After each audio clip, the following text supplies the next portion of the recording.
Kalau kita lihat ya, tahun 2021 ini, cukup baik ya. Kita lihat bahwa, bond yang akan mature tahun Hmm, 2021 juga, cukup tinggi ya, sekitar 131 triliun ya. ya, Eee, jadi dibandingkan bond yang di-issue tahun 2020 itu sekitar 96 triliun. Jadi dilihat dari issuance saja yang mature aja ada 131. Kita expect sih memang ada di angka sekitar 140 triliun. Jadi memang kita lihat market untuk obligasi ini, cukup baik tahun hmm, 2021. Kita lihat dari, supply-nya saja sudah ada seperti itu gitu. Obligasinya juga, maksud saya demand-nya juga banyak yang menunggu, hmm. di tahun 2021 itu, 2021 ini. Baik, market obligasi Komposisi masih pasar asing ya. Ya Pak Indra, market gimana obligasi Pak masih Erwin? cukup baik, tapi obligasi yang mana kalau kita berbicara mengenai posisi dari obligasi korporasi kan terus tergeser. Biasanya masih menjadi main favoritnya ya obligasi pemerintah atau government bond mengingat tingkat default dan sebagainya. Tapi Anda melihat posisi dari obligasi korporasi ini sudah semakin imbangkah atau paling tidak mendekat attractiveness levelnya dibandingkan dengan government bond? Jadi kita lihat begini, memang government bond itu kan memberikan, daya tarik tersendiri karena mereka dianggap cukup aman karena mereka itu digaransi sama pemerintah ya, ada pemerintah Indonesia yang di belakangnya. Nah, Ya. tapi juga ada juga beberapa investor, bukan ada, banyak beberapa investor yang melakukan diversifikasi portfolio ya. Memang Hmm, kalau kita melihat government bond, dengan tingkat suku bunga, eee,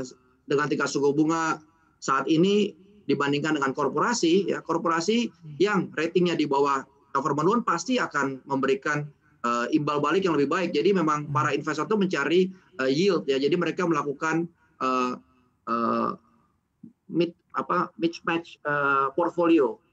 hmm, Ya karena sekarang obligasi pemerintah tenor 10 tahun sekitar 5,75% gitu. Kemudian hmm. mungkin kalau, obligasi dari, korporasi yang non government ya atau mungkin di bawah investment grade, mungkin di atas kan akan berkisar di atas itu. Jadi memang, banyak investor-investor tuh mencari, high yield ya dengan melakukan, diversifikasi portfolio.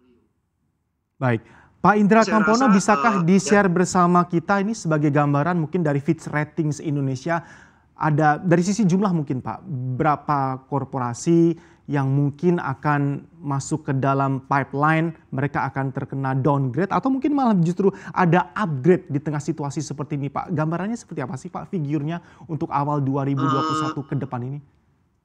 Oke, memang, saya bukan posisi saya sebagai analis ya, Hmm, jadi saya nggak bisa memberikan, pipeline di mana akan di-upgrade atau di-downgrade ya, karena itu ya, semuanya, analis kami yang menempatkan itu perusahaan itu pada posisi itu ya.